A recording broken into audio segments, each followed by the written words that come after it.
Oui, bonsoir, mesdames et messieurs les élus. Avant de commencer, je tiens à préciser que je n'ai pas préparé mon intervention avec monsieur Garcia, mais parfois elle se ressemble à s'y méprendre, puisque je pense qu'on fait des constats assez similaires sur la situation à Conflans-Sainte-Honorine. Nous remercions bien entendu les services de la ville pour le travail préparatoire, car les éléments qui nous ont été communiqués sont comme d'habitude très précis et assez complets. J'ai donc notamment pu le constater lors de la commission des finances à laquelle j'ai assisté la semaine dernière. Je vous propose évidemment qu'on puisse s'éviter un commentaire long et inutile sur la performance comptable des comptes qui nous sont présentés. Je n'avais effectivement aucun doute sur le fait que les services de notre ville proposeraient des comptes conformes. Ce n'est pas le problème qui nous oppose aujourd'hui. Je vais donc aller à l'essentiel, sans polémiquer, mais en faisant preuve d'esprit critique. Commençons par expliquer à notre audience ce que l'exposé de M. Labédan ne traduit pas au sujet du fonctionnement et de l'investissement, qui sont donc les deux sections capitales ou les deux sous-budgets qui forment le budget. Tout d'abord, sur le fonctionnement. Alors, je vais un peu répéter ce qu'a dit M. Garcia, je suis vraiment désolé, mais quand les choses doivent être dites, c'est bien de le rappeler. Donc la méthode qui est systématiquement employée par la majorité consiste toujours à sous-évaluer les recettes de fonctionnement. Effectivement, c'est le cas encore cette année, et surévaluer les dépenses de fonctionnement associées. Et comme chaque année, on se retrouve ensuite en fin d'année avec des excédents de fonctionnement qui sont proprement vertigineux. Si on va un petit peu dans les détails des documents qui nous ont été envoyés, on peut regarder que sans prendre en compte la reprise des résultats 2022, le budget prévoyait donc 62 millions d'euros de dépenses, on en a dépensé 56, et si on ajoute les 2 millions de reprises, on arrive donc effectivement à un résultat disponible avant affectation. Autrement dit, soyons très clairs, un montant de dépenses budgétisées non réalisées de 8,7 millions d'euros. Cette somme figure d'ailleurs bien dans le rapport qui nous a été montré tout à l'heure.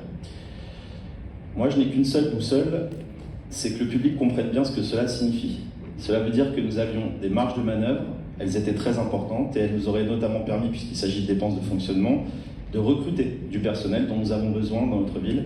Je fais le même constat que M. Garcia, sans nous exposer à la moindre difficulté financière.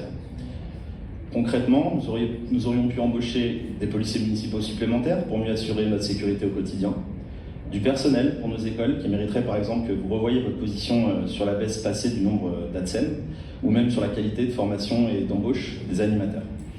Du personnel administratif qui aurait pu renforcer la qualité de l'accueil des conflanés au quotidien. Du personnel technique pour mieux préserver notre cadre de vie et entretenir nos équipements municipaux. Je le dis sans détour, sans polémiquer, mais monsieur le maire, je souhaiterais que vous puissiez revoir cette politique RH pour le bien de Conflans-Sainte-Honorine. Maintenant, sur ce qui est de l'investissement. Je vais commencer quand même par un satisfecit, par ce qui nous satisfait aujourd'hui, car je vous l'ai dit, c'est sans esprit polémique que je suis là ce soir. Je vais donc voir d'un œil positif que le niveau de réalisation des investissements en 2023 est de 11 millions d'euros. Il est donc effectivement légèrement au-dessus de la moyenne des villes de la même strate, c'est à souligner, donc ça n'a pas toujours été le cas. Maintenant, je souhaite également attirer votre attention dans le même temps sur ce qui me semble être le plus important au sujet de cet investissement à Conflans-Sainte-Honorine. Je vais vous parler de dette. Oui, chers élus, nous avons une dette importante. Cette dette, c'est une dette d'équipement. C'est une dette qui court depuis de nombreuses années à Conflans-Sainte-Honorine et que vous n'avez pas su recouvrir en 10 ans de mandat. Notre dette d'équipement, elle est partout. Vous auriez pu réfléchir depuis 10 ans à repenser la carte scolaire, avec une école de centre-ville qui aurait désengorgé nos classes de plus en plus chargées.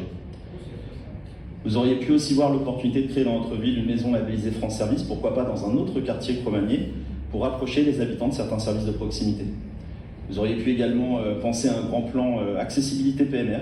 Beaucoup de personnes à mobilité réduite se plaignent de difficultés à circuler dans la ville et à accéder à certains équipements publics.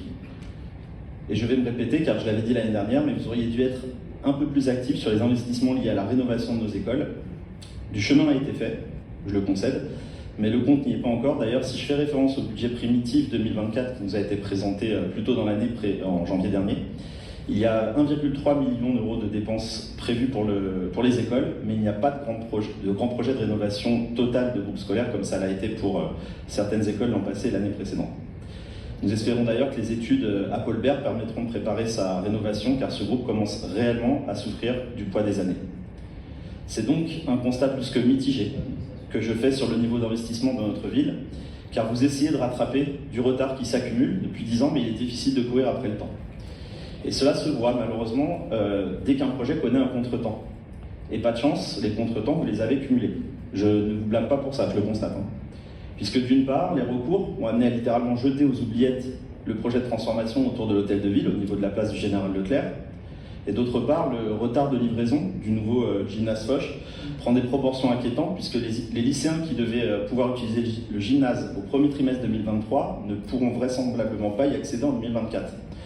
On va donc accuser 2 ans de retard, voire 3 si je comptais les aléas du Covid. Et malheureusement, je pense que M. Husson, qui n'est vraiment pas le responsable de la situation, qui la constate comme moi, n'est pas en mesure de nous donner une date même approximative de livraison de ce chantier.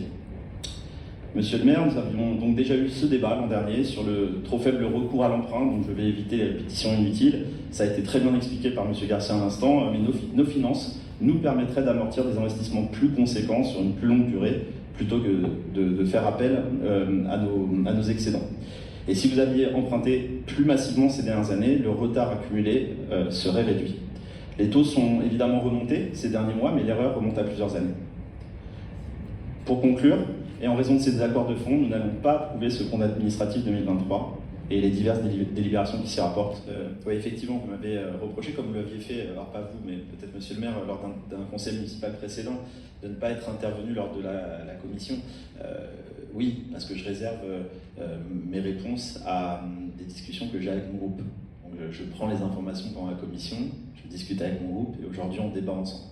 C'est le principe, et j'ai reconnu des efforts qui ont été faits, notamment effectivement le haut niveau d'investissement cette année. Donc, pour ce qui est de ma remarque sur la dette, vous ne m'avez pas bien écouté parce que je pense que vous étiez, c'est le mot qui vous a bloqué. J'ai parlé de dette d'équipement, c'est-à-dire le retard d'équipement déjà présent sur le territoire, et c'est une dette d'équipement que vous combattez en faisant des investissements. Malheureusement, vous accumulez du retard et vous n'arrivez jamais au niveau d'équipement qu'on souhaiterait avoir. Je n'ai pas parlé d'un niveau de dette plus important, je ne parlais pas de dette financière.